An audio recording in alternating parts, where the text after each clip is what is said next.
Welcome to Invest in Yourself, the Digital Entrepreneur Podcast. Join the Podcast Mogul Phil Better as he interviews successful entrepreneurs that make their living in the digital world. Now, let's join your host, Phil Better, and his special guest today on Invest in Yourself, the Digital Entrepreneur Podcast.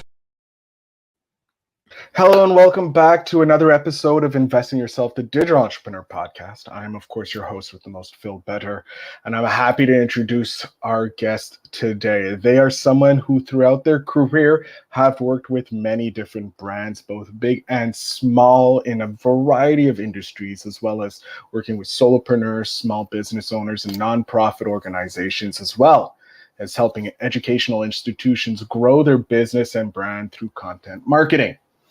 Our guests began their career on the agency side, then moved over to the client side, and then back over to the agency side again. And throughout their journey, our guest has learned about all things marketing. But as a writer and as an educator at heart, they always come back to those two pillars. So our guest is passionate about education, has taught as an adjunct for almost 12 years. So please welcome our guest, Kristina Martin. Kristina, thank you so much for being here. Hi, Phil. Thanks for having me. I gave you a glowing review, highlighted many things that you're very welcome. You've done in your career as well as your education, which is something that I love seeing people in the education field or have a passion about education, because teaching is passing on the knowledge to the next generation. But I would love for you, in your own words, in like 60 seconds, give us who is Kristina Martin. So I am a content creator, a writer, and a marketer, and I have been those things for most of my career. As you said, I started out on the agency side, went to the client side, came back to the agency side, and in 2020 started my own business, No Fear Media and Marketing. I saw a need for it to work with solopreneurs and small business owners who need to get clear on what their business is and what they do. I mainly work with knowledge professionals, so podcasters like yourself, authors, other writers, as well as digital creators. Oh, that's pretty much you in a nutshell. I love that. What made you so when you decided to join the first agency, what was it that made you want to be like content marketing or in the marketing world? Well, it's interesting, and I'm probably going to date myself here, but when I started out in agency world, content marketing was not even a term that was around. Nobody knew what it was. You had PR, you had marketing, you had, advertising. And in fact, we weren't even in Web 2.0 yet when I started my career in agency world. So I was just talking about this morning. A lot of messages were run by courier and came through fax. So as you can imagine, it was a lot slower than it is now. But when I first got started in agency world, I was working for Barnes & Noble booksellers as their local regional community relations manager in Lancaster, Pennsylvania area. And I knew I wanted to work for an agency. I at least wanted to see if I had what it takes to be able to go that route. So I found a small agency in Harrisburg, applied for an assistant account executive position, and got in on the ground floor. And I really learned a lot while I was with that agency. And I can say that, entering it prior to the digital age, there's still a lot of transferable skills that I use every day, and that some people may have forgotten or may not use because, they started in the digital era. Well, I'm interested in that because I am someone who worked in the analog industry and then worked in the digital industry now. And it's so weird to say that because that's also dating myself. And then, then you start going down that self-doubt, self-questioning road. But we're going to stay away from that because this is not a therapy session. What are some of the skills that you see that aren't really done today because most people start in the digital world and not really in that old school mentality? So interpersonal skills, soft skills, those are the skills that I see the most, especially moving to Zoom during the pandemic. And now, mainly everything we do is on Zoom. So there's a lot of those in-person interaction and interpersonal skills that I see lacking. speaking skills and writing skills, of course. And now with ChatGPT, which I do use. I don't shy away from AI. I do use AI on occasion when it's warranted, but I do see that there's a real need for my students when I teach to learn how to write the old school way and not, using AI, using Grammarly, using ChatGPT to write for them. Yeah, as we were talking, I was thinking back as a teacher, I'm I remember going through school and learning how to do, long division.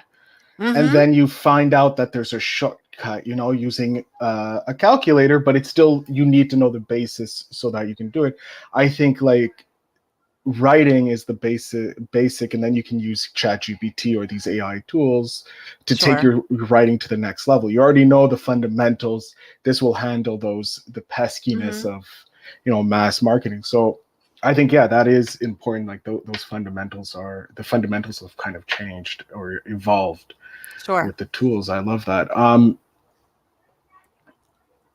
What is a situation or a memory that you have of getting a nice win, or for your clients, or you were able to achieve yourself? So I really love, I have a PR background. I don't know if you knew that, but I really love getting my clients on a podcast or getting them a media placement.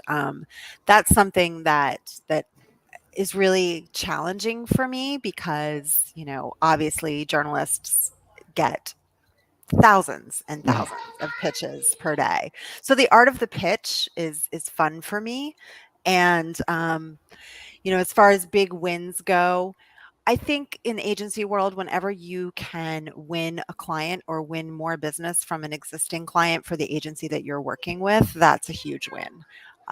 So the business development skills are important to me as well. And of course, they transfer over into entrepreneurship because if you're going to be an entrepreneur, you need to understand business development and you need to know how to sell.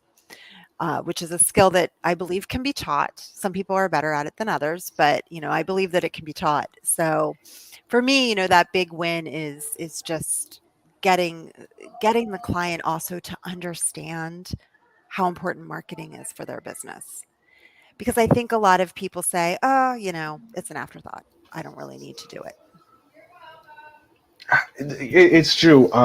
Even in myself, I have that issue of marketing the business, because there's so much to do. Sometimes for an entrepreneur, there's so much to do because you're wearing so many hats at the beginning. When you decide to launch No Fear Media and Marketing, were you doing everything yourself, or did you already kind of have a team together or partners to handle the workload? Everything myself, and I'm still pretty much a solopreneur when it comes to that. Every so often, I will outsource something if it's out of my wheelhouse, and because I do still work with agencies as a freelance content marketing strategist, I do work with their clients as well. But I have built up quite a network. So whenever I need help, if I need video production, if I need audio production, if I need to, find somebody to take photographs for brand marketing, I have those people in my back pocket. So when I started No Fear Media and Marketing, my goal was to make sure that clients had the right people on their team. So I don't really employ anyone because I like to find the right fit for the client. So what's important to me is, photo- there's tons of photographers out there. We'll use that as an example. But somebody who, does commercial photography and food photography, for instance, for Giant, probably is not the right commercial photographer for someone who's trying to build a personal brand. So it's really important for me to find that right fit and find the professional that has the experience that the client is looking for and is comfortable working with those types of clients. I like that. So you're not only are you a marketing genius, you're also kind of like a an employee contractor, finding the right employee for business need, for short term or that too. That's like a placement agency. There we go. That's the Sure. I mean, sort of, yeah. short-term placement agency because you handle all the work and you have your partners helping Mhm. you build and everyone grows together. A very win-win situation for everybody involved. Correct. So I may be the person who manages the project Mhm. and sees it from, inception to fruition. However, I rely on writers and designers, mainly writers and designers, but sometimes other professionals. Sorry, my phone's going off. It's all right. It's all right. You're a busy person, I so forgot to silence it. it's quite all right. It happens to the best of us, and it's Mhm. all right. Where do you see yourself and No Fear Media and marketing in 5 years? To be honest, I would love to build an agency team, whether it's a virtual agency where we are just using independent contractors or whether it's employee based. It doesn't really matter to me, but I am 100% committed to maintaining a remote environment. And I truly believe in digital nomadism and being able to work from wherever you have Wi Fi. So that is something that's very important to me. I move a lot. I just moved, as you can tell. I have boxes Yeah. in the background. And the thing that I've really valued since 2020 is being able to work from anywhere. I think that's a positive change that came about from the pandemic. Yeah, I feel you there because of myself. I just moved as well into a different studio again. But seeing some of my friends who are still in the corporate world getting pushback from working from home, Mhm. and it's hard to understand why. Because, like you said, as long as you have Wi-Fi, you can do your job. It doesn't need to be. We don't need to be overseen like school children, if you will. I agree. I do feel though that, for some people it might not be right. If Mhm. you're a very social person, I tend to kind of waver between extrovert and introvert. It's more ambivert, but yeah. But if you're a very, extroverted person and you need that interaction with people and you need to feel that energy, then, working remotely might not be for you.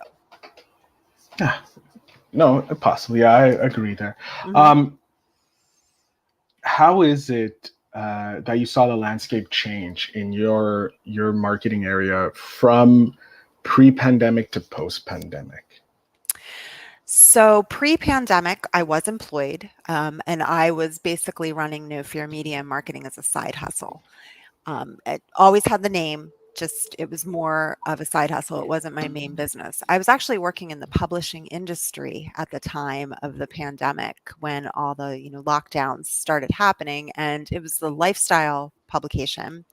So a lot of restaurants, a lot of retail, a lot of businesses that rely on in-person transactions, and that all really changed. And I was, I was in media. I was an account executive, so I did a little bit of media sales at the time, and I was also doing some content writing and marketing for magazine clients. And wow, it just changed the face of content marketing so much. And first of all, we had to pull back because nobody wanted to spend money on print.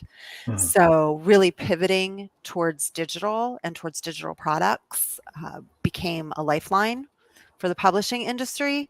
And I think content marketers followed suit. We were always doing digital, but I think, when the pandemic started and as we moved along, it became even more important that we Oh. lean into that. Do you see with kind of a resurgence of nostalgias of the 90s, which I'm not going to lie, I'm kind of happy seeing some of the neon colors of the 90s come back, and kind of remember my parents being happy that bell bottoms were coming back. Um, do you see possibly a small resurgence in niche publications coming back? I do, and I think, what I'm seeing is that a lot of companies thinking about print again because it's it's something that not everyone's going to do, right? It's very expensive to produce a magazine, Mhm. obviously. And when you're doing that on a monthly basis, it becomes even more expensive. So it just depends on how often you're publishing. But I've also seen some publications turn more towards the franchising model, where they are franchising into local and regional areas to reproduce a publication in a different city or town. So I think that that's something that will come about, that will be a little bit more successful as well. Whereas I think people are very interested in local stories and local what's happening locally to them, which you don't always get when you're, on social media anymore, especially with all the changes in the algorithms. So there's a lot that factors into that, but I find, I still read print books. I still buy print books. I have not switched over to a Kindle or a reader app. I think there's something about the feel of paper in your hands that, adds to that aesthetic, um, and to that experience. So I do think that we will come full circle and people will be nostalgic for, earlier times, and earlier types of marketing as well. I know, during the pandemic, a lot of people were getting back into direct mail pieces Mhm. just because it was a way to stand out. I like that, and I have to agree with you on the e-reader. Most of my business books, because they're so big and usually expensive, I get them on my e-reader because Hmm. then I can always come back. But those fantasy books or my hobby books, as if I will, those are paper because you just need to feel Yeah, that you it do. brings you to the next world. Just need to put my 2 cents in, even though it wasn't really on topic. But anyways, um, I love books. I'm a voracious reader. That's why. Well, I'm the worst. Half of the boxes you see behind me are books.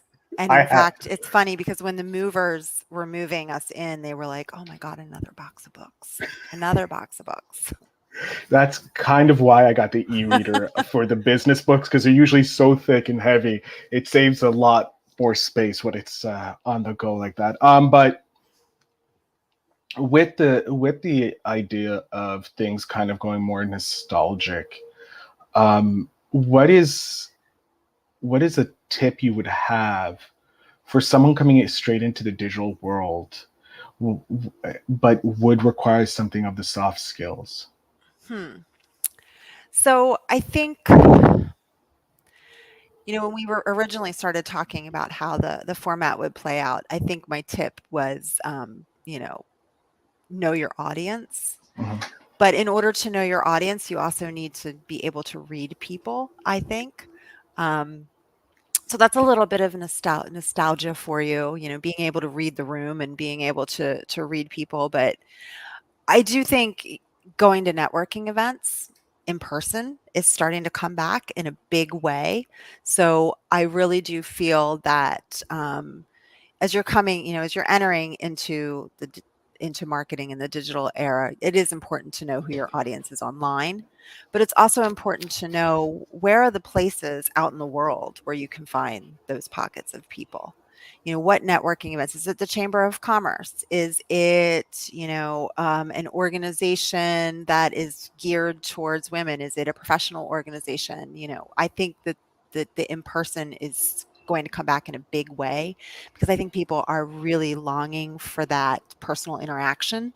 So so I'm going to take my tip and I'm going to apply it to both. So if you know who your audience is both online and out in the world, I think you're ahead of the game. Ooh, I like that. Yeah. I like that. You That's a you great. need to know that. And I was just reading something the other day, by an agency owner, and I cannot remember who it was for the life of me. But he Well, was here's the thing. If you remember, send it to me so I I can put them will. in the I will, but he in the was notes. talking about process, right? And he was saying that sometimes, as agency owners and as marketers, we will get clients who want to skip a step in the process. And the step that they most often want to skip is personas, figuring out who their target audience is and creating those personas. And I think that that is I agree with the agency owner who was talking about this. I agree that that's a huge mistake, because if you don't know your audience, how do you know who you're talking to, and how do you know what to say? So that's my tip. Know your audience and do not skip that step. It's such an important thing. As a Mhm. podcaster, it is, if I don't know who I'm talking to, I don't know how to have the market to them. I don't know how to get them to hear the episode so that they Mhm. listen to the guests that come on and can talk, and like amazing guests like yourself who drop wisdom like you have so far. It's true. Knowing your audience, knowing the people that will be listening to you or consuming your content is the only way you'll grow and take yourself to the next level. Um, Absolutely. And don't have AI write all your content, because you will not sound like you. no, you need to. My personal thing is you put in the content that you want, have it write it, go through it, and add your words to it, so that it has that human connection and not just Absolutely. AI generated. Speaking of AI, do you think we'll hit a point where it just gets oversaturated? I think we're probably already there, to be honest with you. Ev- Everyone is scrambling to implement AI into everything. So I think with anything, when they when the talk was all about the metaverse, right? That's all Mhm. anybody could talk about, and everybody was developing, products or apps or things that they were going to release into the metaverse. Then the metaverse just kind of went away, and we don't really hear about it anymore. All we hear about is Chat GPT, GPT-4, OpenAI. That's what we hear about now. And I think there's a scramble for companies, especially digital companies and software companies, to incorporate AI into their products and services. But I think as human beings, we are going to get really tired of AI generated content very, very fast, um, because it just doesn't sound real. And I feel like, if you're active on LinkedIn as I am, I can spot the AI content from a mile away, because it sounds exactly the same as what everybody else is saying. So I think AI is going to be important, but I do think that it's becoming oversaturated already. You just hear about it all the time. I don't know what your LinkedIn feed looks like, but my LinkedIn feed is filled with ChatGPT and AI and tips and tricks and things of that nature. So, I think at some point people are going to get tired of hearing about it. Yeah, I have that feeling as well. I'm lucky. I bounce back and forth with podcast specific things, and then I look for something else. But yes, I remember the explosion of ChatGPT Mhm. in my LinkedIn feed regarding podcasting and that, and I do feel Yeah. that it's it's getting more and more there. We are coming to the end. I'm going to get to the spark question of the show, which I'm always a fan of, because as I'm doing my personal growth, I always ask myself, what advice would I give my 10-year-old self? So, Mm. Kristina, what advice would you give your 10-year-old self if I was able to snap the fingers and send you back there? So my company is named No Fear Media and Marketing, and there's a reason for that. If I were to go back and talk to my 10-year-old self, I would tell them or her that fear is not real. It stands for, some people say it stands for forget everything and rise. I say it stands for false evidence appearing real. Mhm. 9 times out of 10, the things that we worry about and the things that we are afraid of never even happen. So I think it's really important to kind of, we all have imposter syndrome, Mhm. to hush those voices in your head and just go for things. If it feels right, you have to go with your gut sometimes. And I've made good decisions and bad decisions like that. But I think throughout my life I haven't been I, well, I will say, as I've gotten older, I haven't been as afraid just to take the leap. Whereas when I was maybe 10, in my teenage years, in my college years, I was a little more cautious. But That's a sometimes you great. just have to throw caution to the wind. I like that, and yeah, and that's true. That's very true, because if you don't take the risk, you never know what's on the other side. Hopefully it's not a giant pitfall. Most of the time it's soft grass, and a little bit better. Kristina, I want to thank you so much for being on the show. I'm going to jump off stage here. I want you to let the audience know where they can connect with you if they're looking for help with their marketing and their media. So the floor is yours. So if you are looking for help with content marketing, my email address is Kristina with a K, Kristina, at nofear.media. And my website is www.nofear.media. So you can contact me through my contact form. You can also find me on LinkedIn. I'm very active on LinkedIn, and you can contact me through there as well, or just shoot me an email. Excellent. Kristina, again, thank you so much for being on the show. Thank you so much for having me. This was great. To my audience, in the show notes down below, you'll find everything to connect with Kristina. And I thank you again for listening. And always remember to invest in yourself.